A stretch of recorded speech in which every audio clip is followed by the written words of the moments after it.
Hello, this is Greg Allison with Green Greg's Garden and Worm Farm coming to you today with a special guest. Our special guest today is General Ken Chrosniak.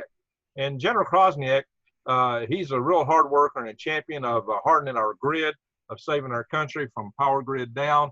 Not only that, he is a firefighter. He's still an active firefighter at the age of 74. I don't know how he does it, but he's an amazing individual.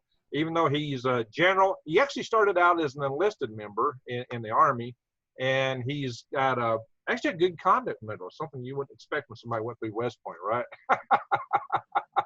So I guarantee you, I've known Ken for probably about 5 years now. He and I made contact before I had my first Power Grid Defense Conference back in 2016. So we go back a little ways. Ken and I have had a lot of conversations on a number of topics. So he's one of the good guys. He's really trying to save this country, and he works real hard at it. Still a member of a fire team. As a firefighter, he's still he actually has an ambulance company. He has membership. He's the leading guy, not the leading guy, but one of the key guys in Impact America, EMP Impact, that is. So he's really working real hard to save our grid. He's been through OCS. That's how he got his commission as an officer. He started up from, of course, as I mentioned, the enlisted ranks. So he knows what it's like to be a working man. He has been to Vietnam. He's been to Bosnia 2 times, and he's been to Kuwait a couple times.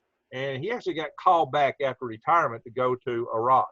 So Ken is a real patriot. He works real hard for this country. He's earned every laurel he's got, and he keeps on keeping on. He's one of the guys that's still in the trenches trying to help to save this country to Impact America. And he and I are both members of a lot of the same groups and organizations that are working and striving to protect our power grid. And he's quite involved in and has been in efforts to have restart capability, to have pockets of the grid that would survive with microgrids. The military under the direction of the Air Force, what was General Stephen Quast, started an effort to have the grids hardened at certain Air Force bases and other military bases as he could, with the idea that these could be little pockets that could restart the grid and restart nuclear power plants and things like that if we could. And he was helped by Major Stuckenberg. Major Stuckenberg was also quite involved in this effort. It just so happens that General Quast was more or less forced to retire, and a lot of his efforts have been swept aside along with him, although San Antonio is still working to harden their grid. That part of his effort has survived. We did have an effort from Alabama EMA Director, Colonel Brian Haston. He also used to work under Quast. He's a retired Air Force colonel. He at one point was looking to see what he could do to get Maxwell Air Force Base in on that, and to get Montgomery in Alabama to be part of that in conjunction with Austin, Texas. I'm not sure how much of that has survived. The kind of the program's been, it's just not continued the same without Stephen Quast there. So Ken, what would you like to say about that effort? What's left of it in San Antonio? What hope is there to pick that up anyplace else, and what can we do about it? Well, thanks, Greg. Well, San Antonio, it's actually called SA-EMD, San Antonio Electromagnetic Defense Initiative, and it also includes another acronym, which we have quite a few in the military, JBSA, Joint Base San Antonio, led initially by General Linderman, who I believe has been moved on to another position of great authority.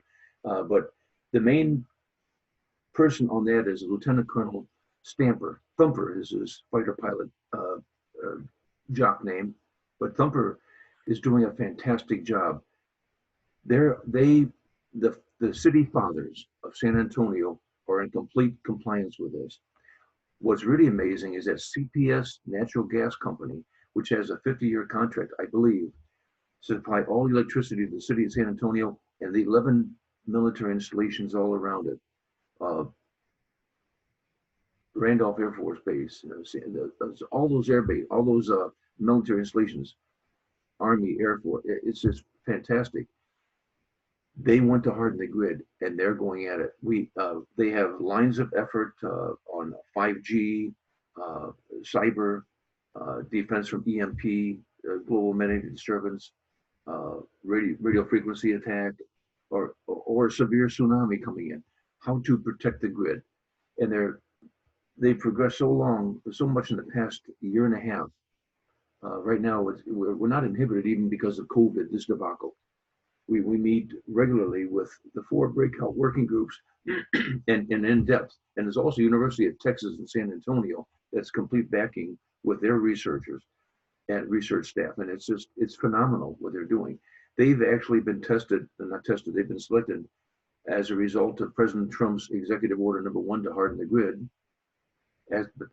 and also the new National Defense Authorization Act from last year, from a neutered Congress, but at least they passed something to conduct a pilot test, and they've been selected as a pilot test, and which means they'll have some infusion of some monies, even though the city fathers there are giving quite a bit of money to this.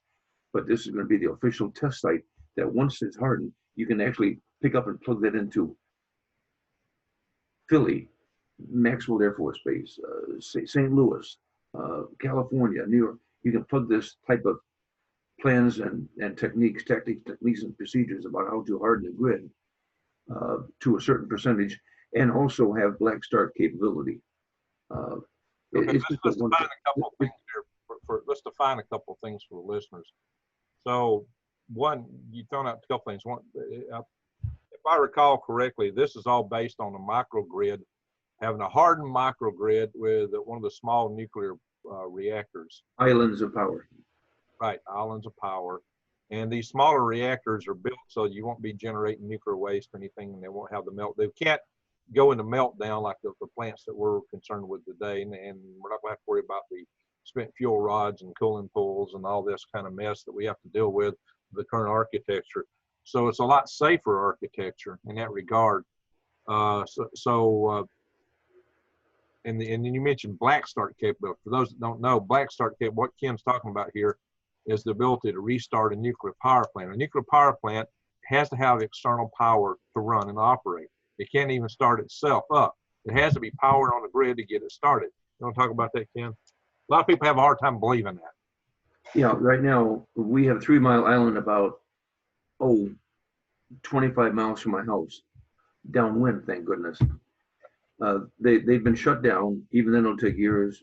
They're not actually producing power anymore, which is really horrible.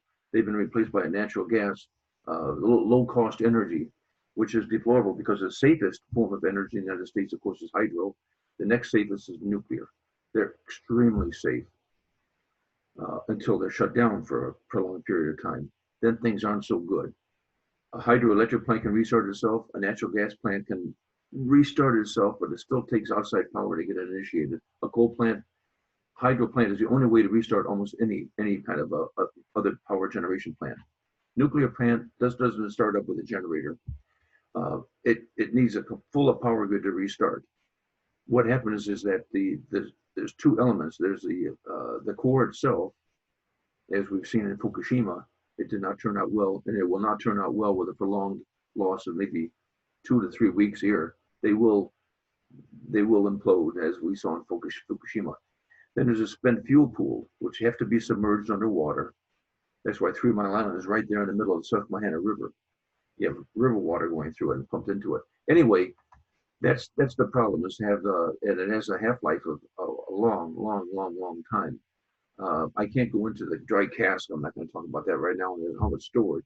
But it's a significant issue is that the generators there only have enough power probably for maybe 7 days. There's nothing classified there. And most of the other federal agencies like the Department of Energy and Department of Homeland Security, the Nuclear Regulatory Commission say the military has been tasked to deliver fuel on a regular basis to the nuclear power plants, of which there's about 97 still operating in the United States. Well, that'll be kind of hard to do when refineries shut down forever. They shut down. There'll be no diesel fuel going into those emergency diesel generators, the EDGs. Even the trucks got to have fuel to run, which means you've got to have fuel stations, truck stops along the way that are actually open and operating, have power to run their pumps. Yeah, and it's like anything else. I'm sorry. Your trucks won't run long without all kinds of maintenance, and that requires a supply chain, logistics, Right. and that'll all be gone. And the money system's all digital these days. That'll be gone. So it's going to take quite a while to figure this out, and I don't think that the task has been done adequately from research I've done.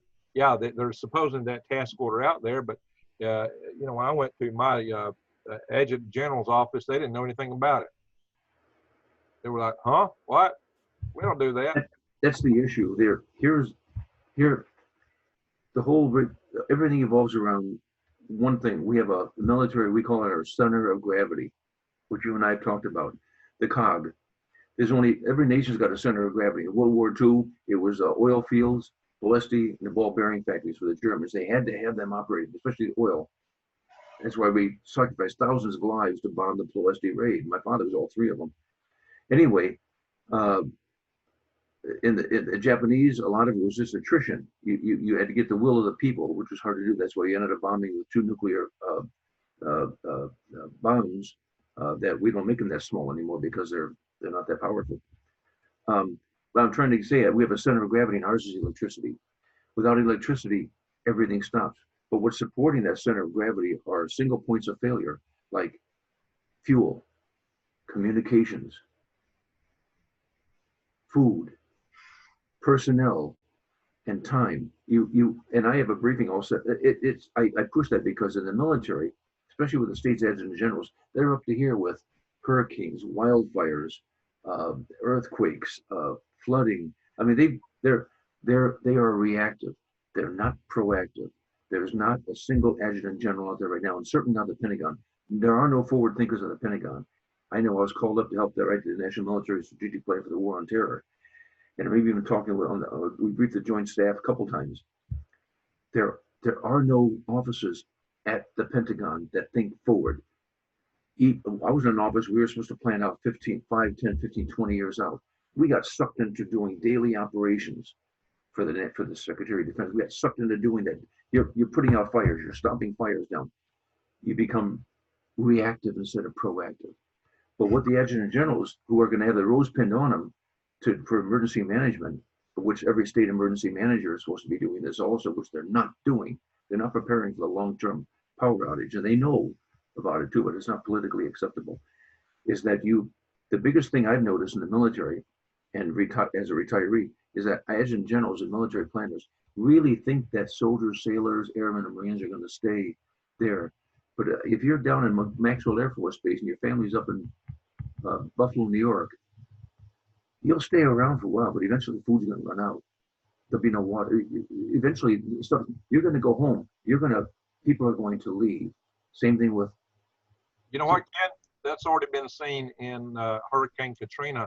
Just within the first 3 days, significant parts of the EMA community and the police force were leaving the force and going home. Here's a key thing, Ken. When people are afraid that somebody's going to go home and kick the door in and take mom and the kids, they're going home. They're going to say, the heck with all this other stuff. I'm going to go take care of mom and the kids. And that's just the way it is. And how can you blame them?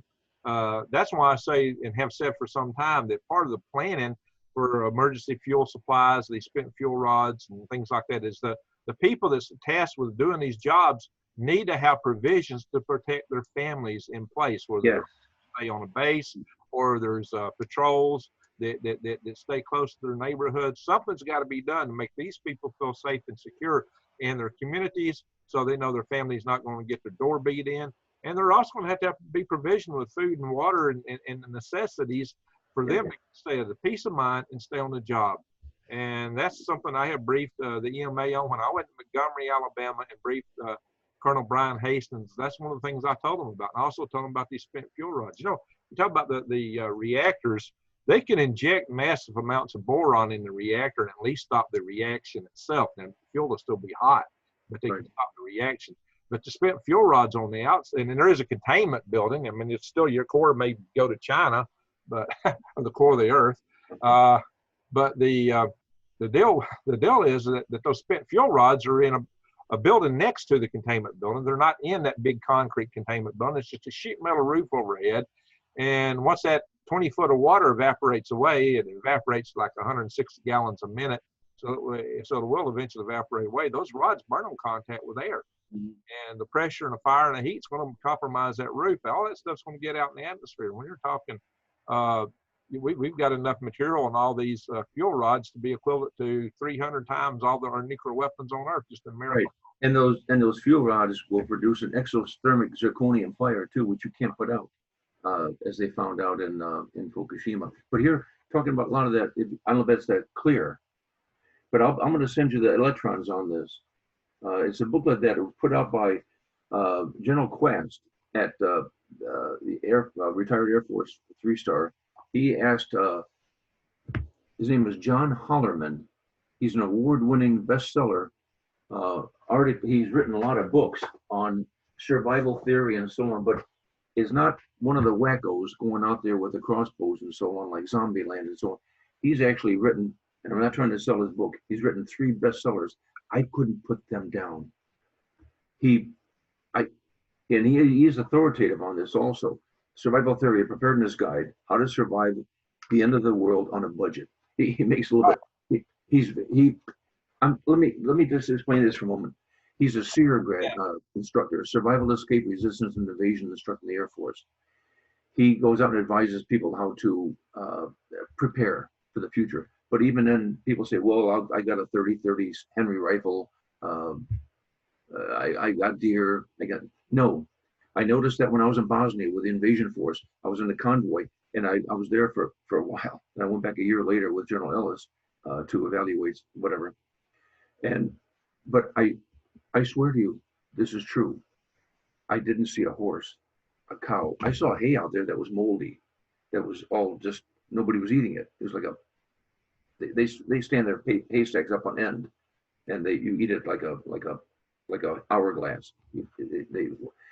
I didn't see a pig, a cow. I heard a rooster once when I was in Tuzla, but it must have been some tough old bird. I think they shut him up right away. I didn't see anything. Everything was eaten. One of the villages went with 11 hours without power. In fact, it was a book written by Selko Berkovic. I have it right here. The Croatian. He has severe PTSD. I think he was 13 or 14, and he was a designated sniper. People were doing unspeakable things to survive. Men were giving their wives away just for some food for wives, and much worse than that. Unbelievable murders, rape, and torture were going on. It was unbelievable for 11 months without power. The most coveted man in that village, one of the villages, was a guy that could make make kerosene. I don't know how you make kerosene, but well, I think he got anything he wanted. But what I'm trying to say is he wrote a book, a 55-page, an article, Grid Down, Death of a Nation, the psychology behind human desperation, starvation, and living without the rule of law, which we're somewhat experiencing now with these. Is this available on Amazon? Can people find this book by searching? Not this, his other books that he wrote, which are worth reading. You can give me the link to these, Ken. I'll share them. His name is Hollerman. John, I'll send you the electrons on this. But this is, we just have a few in it's only 55 pages, but it basically talks about, just like this picture. He goes back on the psychology for a prolonged one, which is probably about 30 days or more. Well, you can imagine COVID right now. If you didn't have electric power, you'd have no toilet paper. No, you would have no food right now because the trucks wouldn't be able to transport. Bingo. You would have no insulin for your child. No communications, no internet. So I have in my channel several things. You just confirmed something I've been telling my subscribers for some time. I have subscribers that argue with me. I've got a big rifle. I can hunt deer. I don't have to worry about this stuff. And I say, no, you will starve to death. And I've done a video from My Preppers Will Starve based on that premise that just having a big rifle is not going to get you by, because all the big game will be gone in a few months. Like you said, no pigs, no cows. The only thing you might find is a mouse. If you're lucky, maybe a rabbit, but that's going to be rare too, a squirrel or a mouse. So about the biggest caliber thing you can count on hunting with a .22 rifle.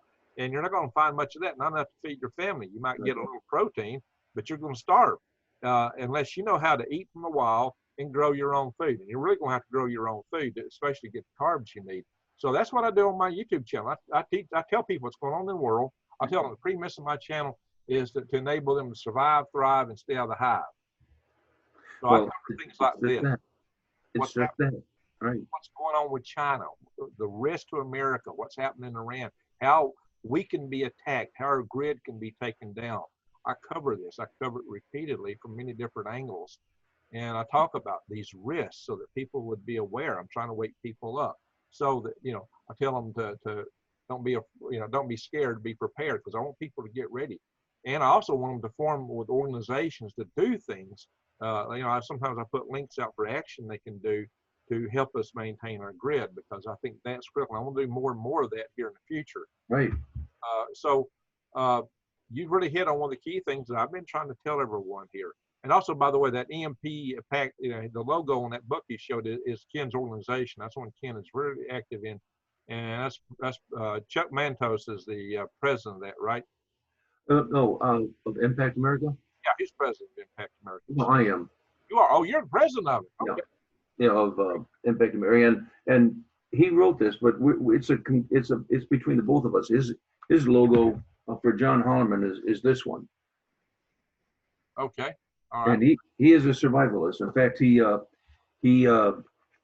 does that. He does consulting all over the United States, almost and worldwide, on how to build, retreats and how to do it. But basically, he's saying after a certain amount of time, and from all the research I've done on this too, you can be in Cheyenne Mountain, Raven Rock, or some other areas that we know of that, in case the the shit is the fan. They only have a finite amount of power also. Even the huge doors and so on that open up in Cheyenne Mountain, they take power to do because a human being can't do it. So they'll only, you have to, the number one discriminator, if I can leave anybody that's listening to you right now, the number one thing is not even fuel, it's food. People will kill for food.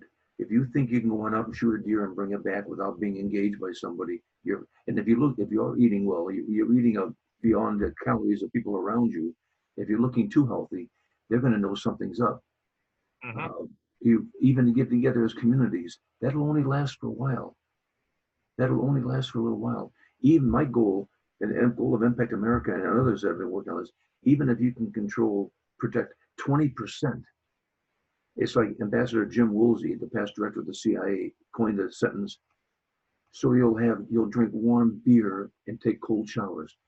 At least you'll have some power to maybe survive.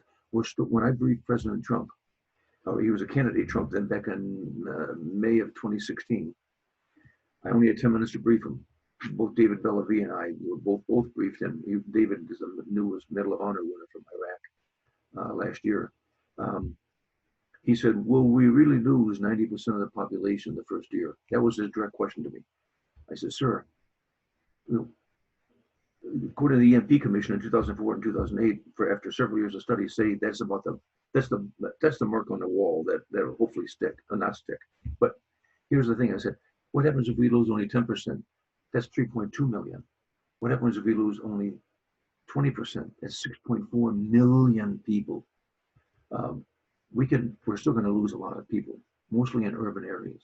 Urban areas are going to be. Yeah, I think we may lose more than that. I think because most farmers don't even grow the food they eat anymore. Back in 1850s, 1860, we had a huge amount of farmers supporting only a certain amount of urbanites and so on. Now the pyramid has been turned over. We only have a certain amount of farmers. Most of them are corporate farmers.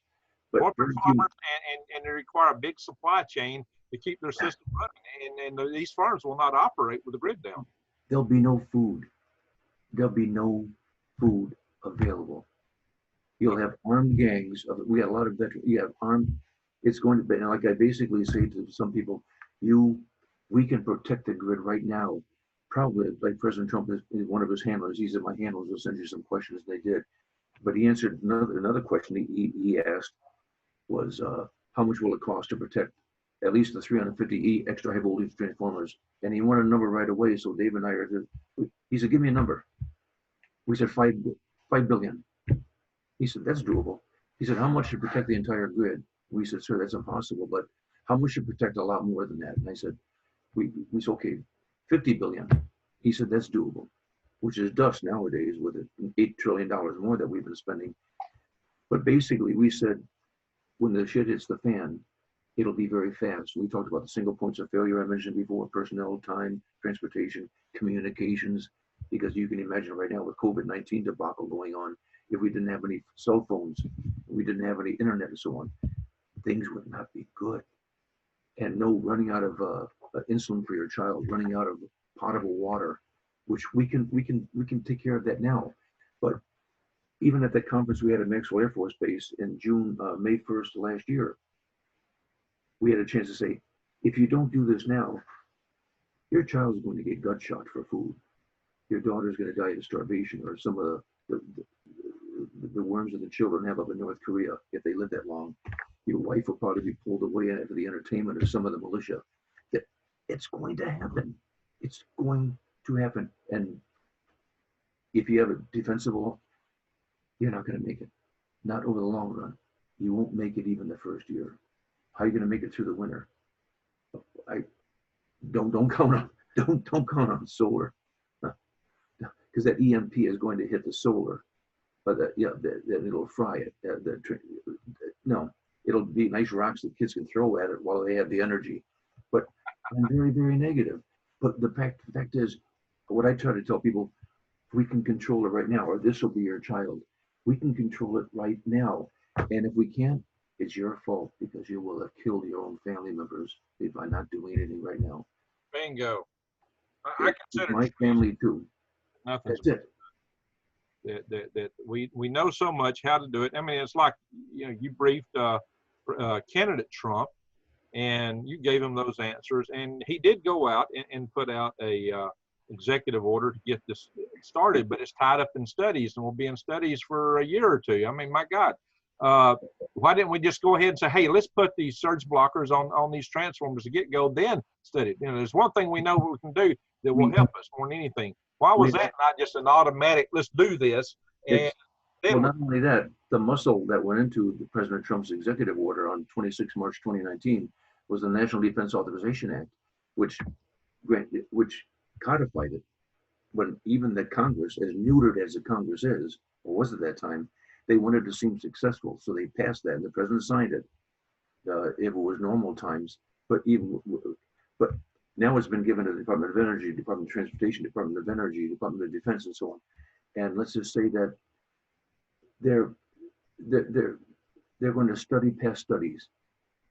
To kick in the can, there are people in those agencies that do not have the best interests of the country at heart. Yeah, we know that. They are never Trumpers. And they're not being staffed the way they should be staffed, and they're being set up for failure. Now, here's the most important thing. If we turn this over to a different administration, you will never hear the word EMP again, or the acronym. You won't hear it. That executive order will be thrown in the garbage can by AOC and Schumer and Pelosi. It's going, because Biden won't be running the presidency, and it's going to be gone. And you'll hear green energy, the wind and solar. That's going to keep the people in San Francisco alive, or New York City alive. No, you won't even hear of it anymore. The National Defense Authorization Act will not be followed. Not that it is now. Back last year, the Critical Infrastructure Protection Act, SIPA, was passed, but it subsumed within the National Defense Authorization Act signed by President Obama in December of 2016. Yeah. Anyway, before he left office, and that DHS was supposed to set up, get Northern Command, which has responsibility to assist FEMA and the American citizens with the military supplies, fuel, transportation, communications, liaison, traffic. Planning, and actually contact electric companies and tell them, contact the American people, and have education. Try to educate them on when the SHTF, when the shit hits the fan, about how you can prepare for it. Nothing's been done on it since then. Nothing. It was just put aside. But now they're waiting until after the election. But when Trump is reelected, prayerfully,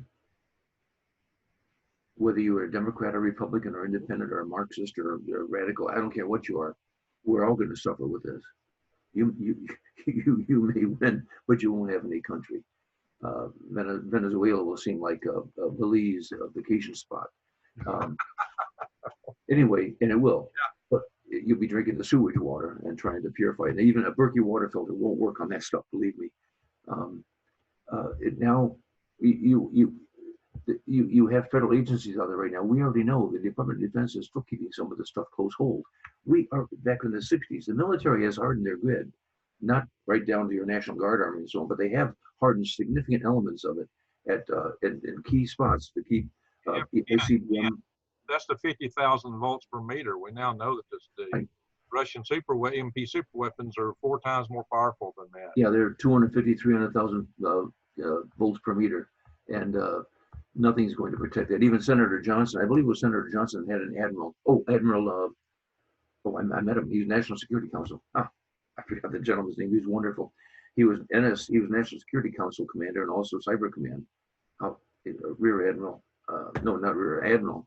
4-star. Anyway, he was asked on the Senate testimony about 4 years ago, 3 years. Jones, I think his name was Jones.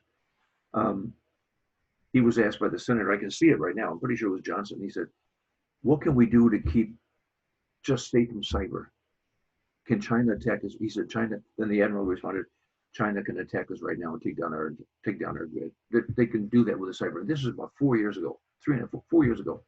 Anyway, the other question from the senator was, what can we do to protect our grid? And he said, first thing is you close your computer down and you unplug it from the wall. Yes. Even then you might not be safe, but I won't go there. But he said, we're not safe. They've got us. Ken, you are military. I was an Army veteran myself, or I am a veteran. And what I was trained in the Army was you had to disconnect things to have them safe. You had to completely disconnect them and put them in a Faraday cage, which our military boxes and enclosures are built to that standard, that any radio set that's connected, anything connected to power is going to be fried. You can have a switch even with long gaps in it, and it's going to jump the gap. So, you know, there are people out there talking chintzy little devices with wires no bigger than this, and they're telling us it's going to protect your house. Your car, right? Yeah, your house and your car, and they're advertising like crazy. You know, I'm not buying it, Ken. I'm an electrical engineer. I also work avionics system safety, so I'm not buying these stories at all. So you know, we're living in very, very extremely tough times. I would consider, I'm a history major and English minor. I always wish, no, electrical engineer, nuclear. I respect the daylights out of you and all the Dr. Bill, Dr. Graham, Dr. Peter Vincent Fry, and Dr. Radasky. Oh my goodness! That's the reason I was called out of retirement on the Joint Staff. I look at the strategic. I see all the second, third, and fourth order effects of cascading effects. I can see that right now. But those that are left side, right side of the brain, and we are living in the most dangerous time the country has ever, even more than the Revolutionary War. Well, Civil War, World War I and World War II, but right now, all of this will go away and you'll be completely. Then you just say, like a good friend of mine, he moved his family out to Tucson, Arizona, about 2 years ago. After 10 months, they moved back, and he said, Ken, I realized, and he's not creative. He said, we're not going to survive here. He said, there's water, food. If you get hit by a car, it's probably some illegal alien with no insurance anyway.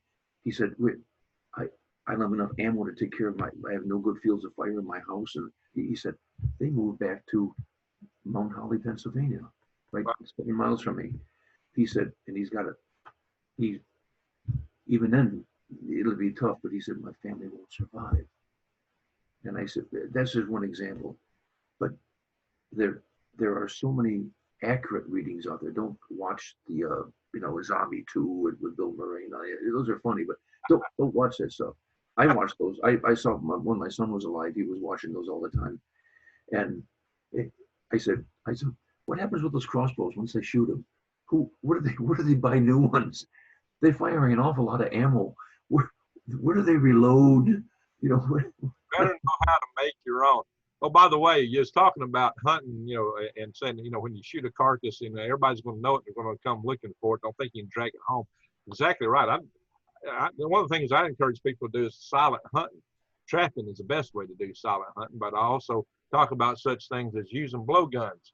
A lot of people talk about slingshots, and I've got the slingshots, but eventually that rubber is going to wear out, and you probably don't replace it. You can make blow darts. That's a good thing about it. You can take a nail if you had to and make a blow dart. Yeah. A straight piece of metal. Dynamically stable. Yeah. Well, you just got to put, you got to fletch the back with something, and you can do that with plastic and paper and things like that. There's videos out there to show people how to do that, and I'll probably cover that eventually myself. I did a video on silent hunting, by the way. You can see this is a pretty substantial little arrowhead on this guy. I've got quite a few of these. But, eventually, anything you buy like this, you got to try to find. Here in Pennsylvania, we sell silencers up here for all the weapons. We sell machine guns here. We're a different state so far. With a wacko like Governor Wolf we have right now, he's still sending people to nursing homes with COVID. He's still killing people that way. But anyway, we sell silencers too. That's a great way. 22 silencer, a 30-30, 7.62. They're good to have. A lot of states don't sell silencers, but we do, thank goodness. Just if you've got a rifle that's going to sound off and you pull the trigger, every time you pull the trigger, you're announcing, "Here I am," for miles around. It's like ringing the dinner bell. Yeah, everybody's coming. But people will think, they hear our conversation, they don't realize that this is literally right around the corner. It's about 103 days from us right now, when things are really, and you can see how desperate they are. They're saying, "Oh, he's never going to leave office." What they call the whatever. That's Clinton. I always like what John Podesta said about Clinton, Hillary Clinton during he talked to her campaign. He was a campaign manager, but he talked to her handler, and he said, "She smells like old farts and urine. You got to get her to take a shower." And she's selling books at Costco where other people are selling, that you get the other more intelligent people that are like, Dinesh D'Souza and Jim Shapiro and so on, that are really cognizant of what's going on. And here I go off on tangent, but this is exactly what your child will be like at the end of about maybe 3 months, if you live that long. Yeah, if they're still alive. So let me do a little channel promotion here real quick, Ken. So what Ken's told you is that we are on the verge, the precipice of this going downhill real bad, real fast. So I've got you can support my channel by going to prepwithgreg.com. Prepwithgreg.com is a link that you can get into my Patriot Supply with, but through prepwithgreg.com right now you can get $100 off a 4-week long-term storage food supply. You heard what Ken said about people would kill for food. You can have food that will last you up to 25 years, a nice wide variety of meals and choices, and that's cheap. I mean, for food you can store like that, $100 off is a great bargain. I would say buy a bunch of them, just stock up on them. And you can also get into the site by clicking on that page of prepwithgreg.com where it says My Patriot Supply. Greg, let me say two pieces of advice from John Hollerman on it. Don't tell anybody that you're buying this stuff. Oh yeah, don't. And number 2, don't eat an awful lot of it. Have enough to stay alive. Look like you're hungry. Look gaunt. Look malnourished. Otherwise, you're going to be targeted. Right. Well, that just means ration it. Make it step out a little bit longer, ration it. So, and you need to do that anyway. And I would stretch it out also by augmenting it with wildcrafting. I do videos telling people what they can eat from the wild. If you've not seen those, go to my channel and click the videos link above, because the playlists fill up. That way you can see everything I posted on there. I do cover And here in the South, you can eat kudzu. My gosh, and pine trees. If you can eat kudzu and pine trees, you should never starve to death. I have videos covering that and other things to eat. So you don't have to just eat pine trees and kudzu, but holy smoke, you can definitely eat. And you know, the kudzu is just taking over everything. So you're doing a public service making kudzu. I determined that the #1 wild edible because there are some places that don't grow, of course, but there's always pine and plenty of other things eaten. Out west, you got cactus. So the other thing is go to prepwithgreg.com and you can go into that site and you get many other things. Now, as General Ken Chrosniak rightly pointed out, a Berkeley water filter is not going to help you with sewer water. Why is that? Because it's full of viruses. And I did a video about purifying and sanitizing water, and I showed the Berkeleys. I showed how to use a 2-liter bottle. There's another channel that did a similar video. He just did on how to use a 2-liter bottle to purify your water. He got 1 million views on it. I ain't got just 1,000, you know. And yet I'm telling you about the Berkeleys, the Sawyers, and where the risks are. You can't not filter a virus. You know, see, these other channels don't cover that kind of stuff, yet they get zillions of views. So that's the case. You must sanitize that water by some other means to kill the virus, which is boiling is the best way to do it. Yeah, you can put in Clorox and different things. And I talk all about that in that video. And I tell you how much to put in. If you've got Clorox, of course, you know, Clorox won't last forever either. And, you know, at the beach, the water, the stuff you use to put in your pool, the dry solution, that will last. It's got good shelf life. But still, you know, can you carry it with you if you got to go out on maneuvers, if you have to bug out? No, that's why you need to be able to build a fire. But you also use fire to make charcoal, but you can use it to purify your water, and then use the fire itself to sanitize it, to kill out the bacteria, the final bacteria, and especially the viruses that you can't filter out otherwise. So if you got a Sawyer straw and you stick it in a sewer water and take a sip, you're asking for trouble. You're just simply asking for trouble. And so Ken is right about that. That's something you need to know and understand. Also, you do need to grow your own food. You've got to be able to grow your own food, especially for your carbs. And even if you're having a lot of people streaming through your area and you're worried about your garden, you know, they can only pick what's there and it'll regrow. But still, if you're really worried about it, save seed. You know, seed you can take. Seed are small. They're very portable. I did also a video on seeds of survival. I talked about the trellis and how the Indians hid the American, you know, natives hid the seeds in their garments and clothing, and how it was so vital to them that if one died, they would strip the garment off of them. The troops thought they were barbaric, but it was their survival they were aiming at. They didn't like that, but they were trying to survive. They knew that was crucial to them. Yeah, they maintained those seeds. Seeds are very important. And you would not eat your seed corn. You'd starve before you'd eat your seed corn. Seeds are so important. A lot of people just don't appreciate that today when you can go to the store and internet and buy that stuff. Well, the day may come really soon that you will not be able to go to the internet. You will not be able to buy stuff. So check out my link, the True Leaf Market, where you can buy heirloom seeds, the kind of seeds that you need to replant. And by the way, if you're not subscribed to my channel, subscribe to it. Bang the update notification bell and click all, and come back and check occasionally. Make sure you have not been unsubscribed and you're still getting notifications, because sometimes when you tell truth on a platform like this, they're not appreciative in the algorithms. Algorithms don't always support the kind of messages we put out. Right. So that's the key thing to know, that to help us, you know, just stay on top of it. But, you know, look, you know, I don't have the biggest channel in the world, but who else brings you guys like Dr. Peter Vincent Pry? Who else brings you guys like General Ken Chrosniak? And I even brought to you one of Ken's friends. Michael, yeah. Yes, A great command sergeant major, retired, you know, just extremely, extremely sharp, a real patriot. So what do you see that we can do, Ken, moving forward to get the communities to harden their grid, to adopt this approach that you're talking about once it's been, I don't know if we got enough time. That's my biggest concern. The only thing that's open, it basically, you have 3 levels of influence. You have the strategic level, operational level, and tactical level. The strategic level, we've done all we could already. President Trump has already signed 2 executive orders, one on cyber, one on the physical protection of the grid, one on quit bringing we have 200 Chinese transformers in here right now. They have back doors to them. And so anyway, he's forbid that right now. Then you have a National Defense Authorization Act.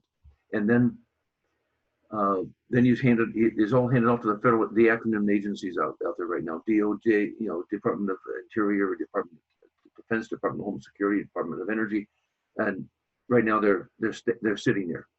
The only active. Okay, let me go on. Then you have the operational, which should flow down from those federal agencies, that Northern Command, into FEMA, and to the State Office of Emergency Management too, in every single state in the 4 territories. And then underneath them are the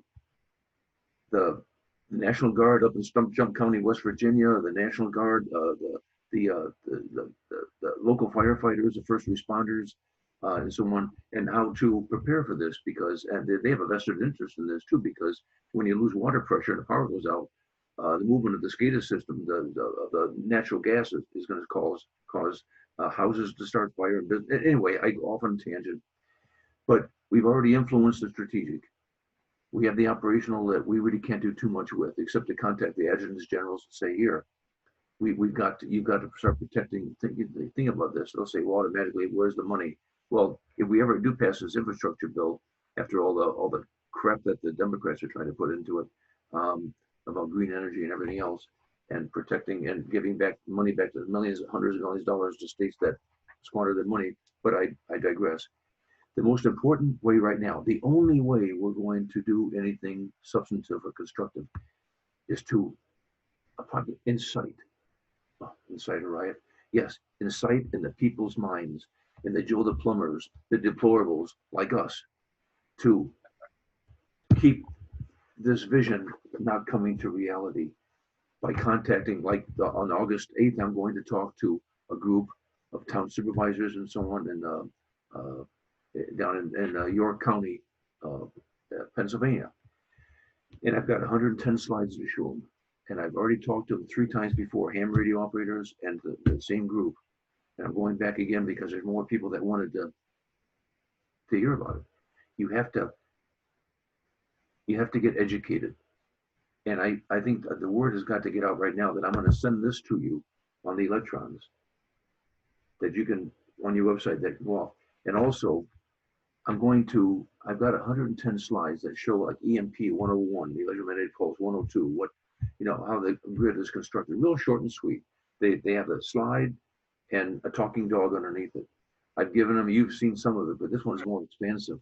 And it talks about things that businesses or you can do. You have a questionnaire there. It is aimed towards the military, completely anonymous. It's about 10 questions.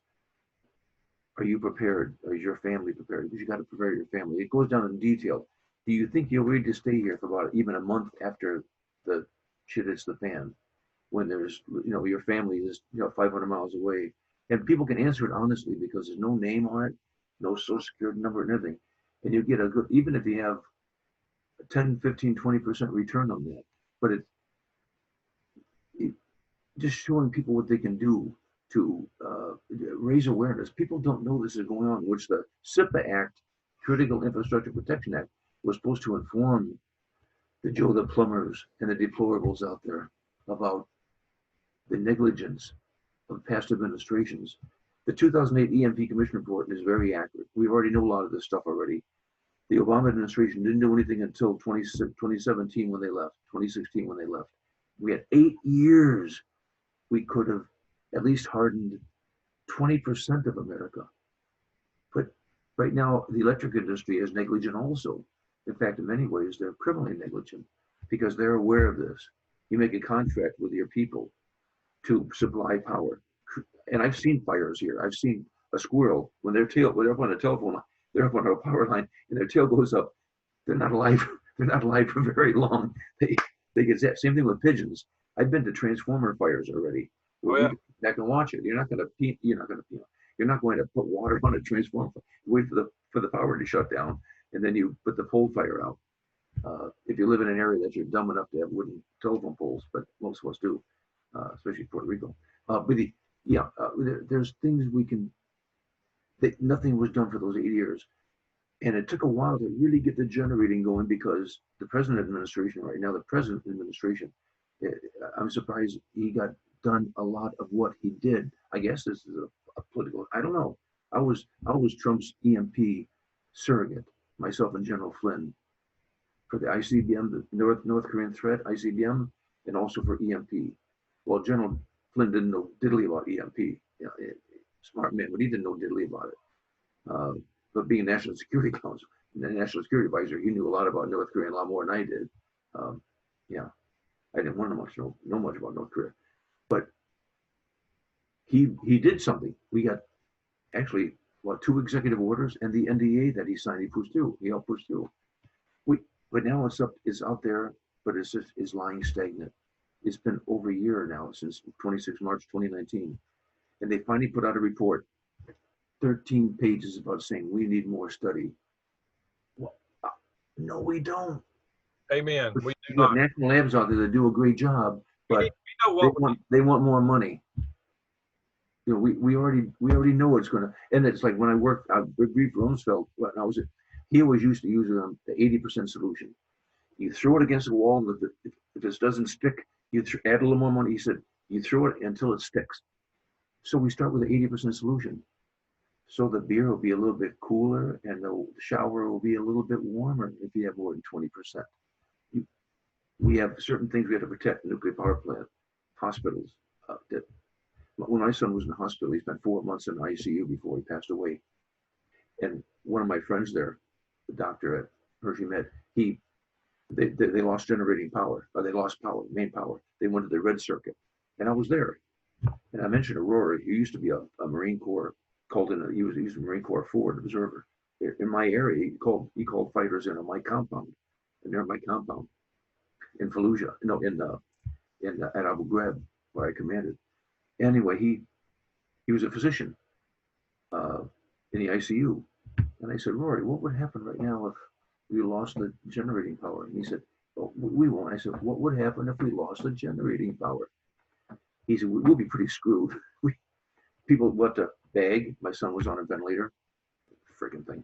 He was on a ventilator, and after a while, how long are you going to beg now? Look at Katrina, like you had mentioned. After 4 days, even the cops were looting. But yeah, and that one hospital, the one old folks home there, I call them old folks home. I was raised near an old folks home in New York. I had a lot of friends that were in the old retirement home. They eventually, with fentanyl, they had to kill about 10, 11, 12 patients. Remember that case? Oh yeah. Yeah, they couldn't. You can only beg for so long. They finally gave them the fentanyl and let them die. They had to. There was no recovery. There was no, and people were going home. The nurses were going home, and you're better off to die that way, the way my son did. Use the fentanyl, unfortunately, and it's going to happen. It's going to happen. And Rory was surprised. Then they gave him a little EMP brief, and I should have followed it up more and said, look, I'll talk to your administrators. It would have gone right over there. You know, everything is fine now. We have problems of the bottom line now, making money. And now don't even bother talking about it. That attitude. So Ken, one thing I want to do is I'll put some links on here where people can contact their congressman to demand that the laws that's on the book, the executive orders, the National Defense Authorization Act, the laws are on the books, but the 3-letter agencies are dragging their feet with no intent to do anything. So we need to force them to act.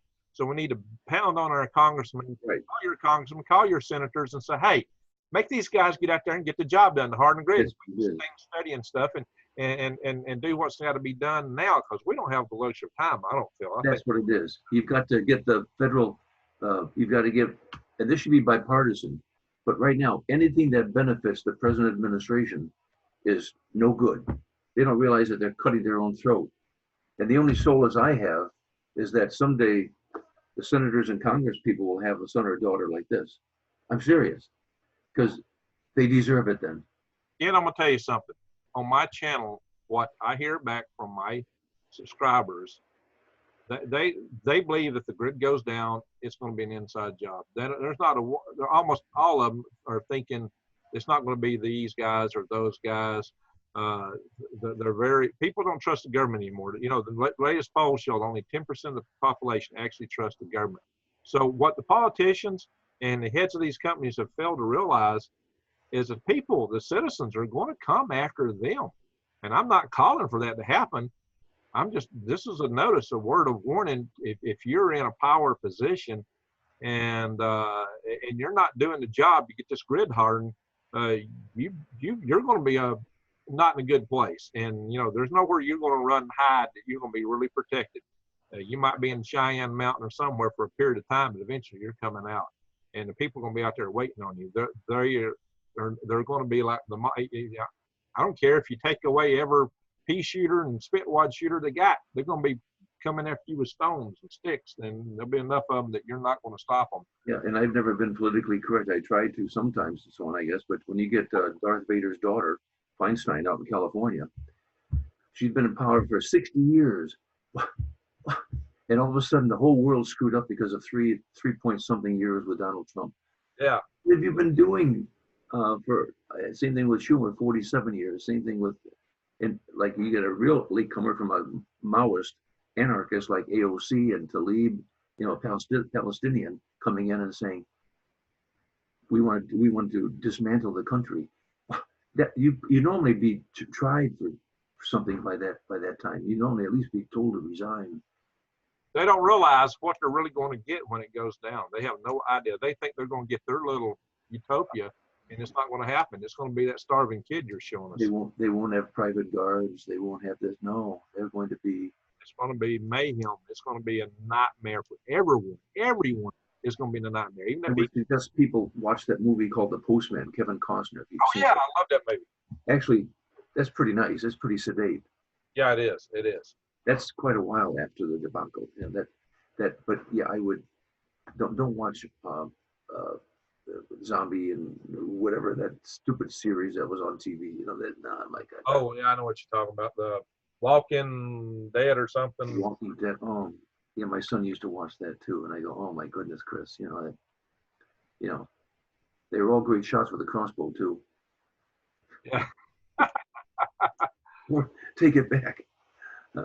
Well, yeah, it's important for people to understand that this is not a partisan issue with the grid down, but it's been made partisan. That's most unfortunate. It is now. Yeah. We have to get our grid hardened, and we need to do it right now. We need to force our congressmen to act on this.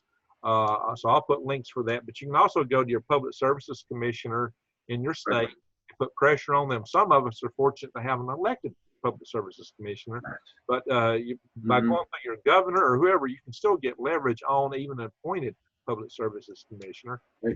You can go to the head of the EMA for your state and the adjutant general, who's the head of the National Guard in your state, and just say, hey guys, look what you're going to have to deal with if the grid goes down and protracted time.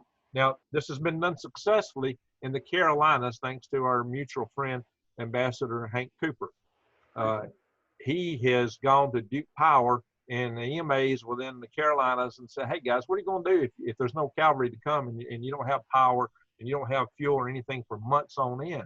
And he got him to do a realistic exercise, and when he did, it was like, oh my God, and Duke Power decided to harden the grid. So right now, the shining places in this country for grid hardening and activity is taking place. It's in the Carolinas, so this can be done. It's in the Carolinas, and it's in San Antonio.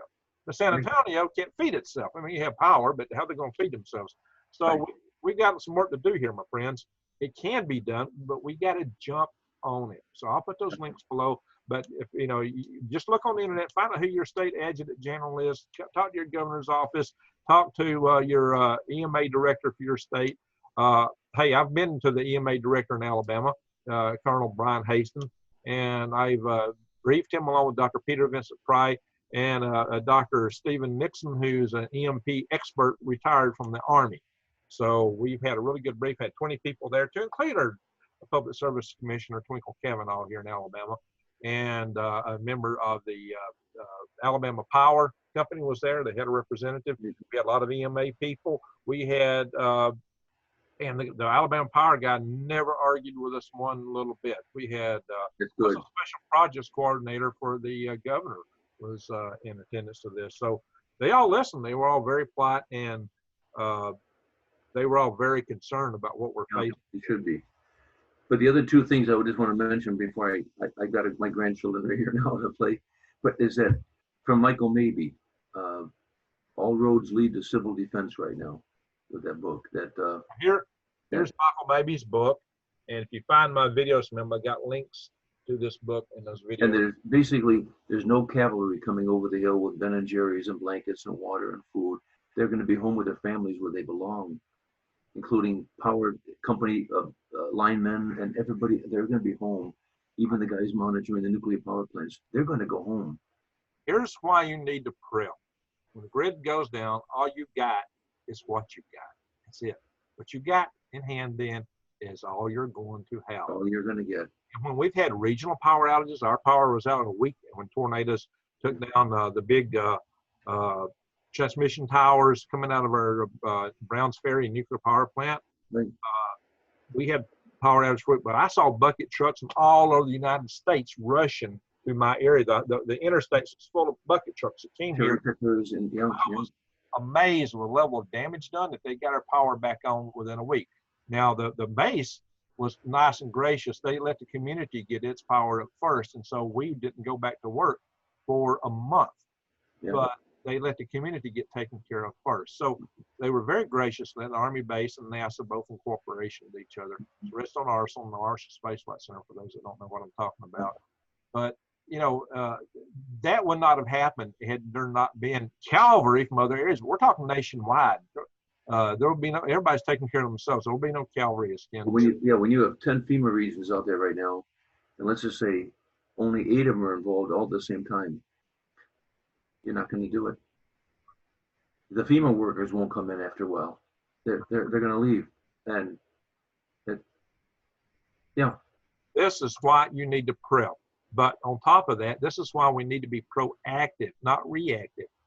Here what we've got a general here talking to us, my friends, a general, and he's telling us there's no vision, no forward thinking in the Pentagon.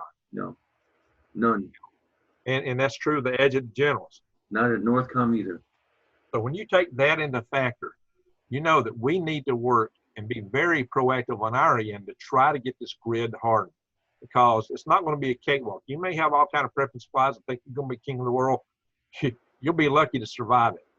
But here's another thing I'm going to stress though, that not downplaying my military, is that we're very good. We're brilliant at helping with tsunamis, floods, wildfires. We're sending soldiers over to help with our wonderful firefighters out in California.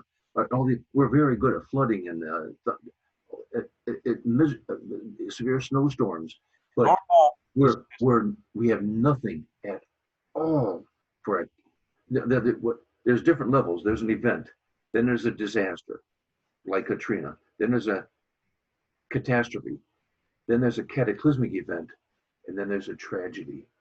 When you reach a tragedy, it's irreversible, and the tragedy is probably 30 days. On the battlefield, we have a thing called a golden hour. It's really about a half an hour, but yeah, a golden hour to get your wounded out. Yeah, believe me, it's true. To some definitive care. We've got a golden month, maybe, but without comms, fuel, transportation, food, you'll be 4 weeks, maybe 5. It'll be irreversible. You'll have, like the movie The Postman, different fiefdoms out there by well-trained militia that will be ruthless. And they will kill you and your family. And no matter what your defense is, you're not going to make it. Right now, you're not going to make it. And this is another reason I've been advocating survival tribes, that we form groups, local groups. And I've been collecting names from people around the country, and I've got a few hundred already, and I'm going to get back into the organization of that. I've had an assistant helping me, but I've been really knocked out by doing taxes and a few other emergency things I've been having to take care of. But I'm going to get involved in this. So the people that are interested in my survival tribe movement, email me at hal5space@aol.com. The link will be below. Mm-hmm. So okay. HAL, the number 5, SPACE. That's a Hotel Alpha Lima 5 Sierra Papa Alpha Charlie Echo at Alpha October Lima Charlie October Mike. Right. Link will be below. So, Ken, I always enjoy talking with you. You're such a wellspring of knowledge. You've been places, you've done things, you've seen things. You're a general. You've talked to the president. You have taught the people from the Joint Chiefs. You have been around. You know who's where, what's going down. So, and you're just a very helpful guy. You are a real patriot. I mean, ladies and gentlemen, this guy is devoting his life to trying to get our grid hardened, to save our lives. And he is an absolute true patriot. Not only does he do that, he's still a firefighter at 74, for Pete's sake. Good grief. I mean, wow. When others run out, yeah. And that's amazing. So Ken is an amazing individual. He's doing everything he can. And you also, yes. Oh my goodness. Thank you. I try, Ken. I do try. I'm trying to develop an appetite for worms, but it's taking a while, you know. Keep you alive, you know. Yeah, they're low fat. It's good lean meat. Yeah, unless you're in Tibet and you can't eat them because they're the soul of another human, I don't know, whatever, reincarnated. Oh, well. Souls. Well, there are no Tibetans because of communist China now. They've been pretty well genocided out. But oh my God! I tell everybody a worm has a lot of heart, because a worm actually has 5 hearts. a lot of heart. The Aeneid, right? I'm ready to cut them up in biology. Yeah. The earthworm won't make 2 worms, because flatworm will, but not the earthworm. Yeah. It does have organ differential. It's actually a very sophisticated organism. A lot of people don't understand that. It is. It's a very sophisticated little organism. All right, Ken, I will not get you back on the show. Good Lord willing, and creeks don't rise, and the power still, you know, as long as we still have lights and power. Yeah. I think at least every couple of months, because you cover so much. Yeah. You've got so much to offer. It'd be good to get you back on a fairly regular basis if you can stand it. Oh, thanks very much for having me. Really good to see you again. All right, Ken, I really appreciate it. I'm going to end a recorded session here. We can chat for a second. Everyone, please, again, subscribe to my channel if you're not already done so. Check the links below to support my channel, and also to get active and getting the grid hardened. Contact your congressman. Say, hey, guys, push the agency to get this job done. There's a lot we can do, and I'll go more in detail on this in the future. We're going to work on it. So everyone, I appreciate you watching. Thank you. And check back and see what's on my channel in the future. Thank you for watching.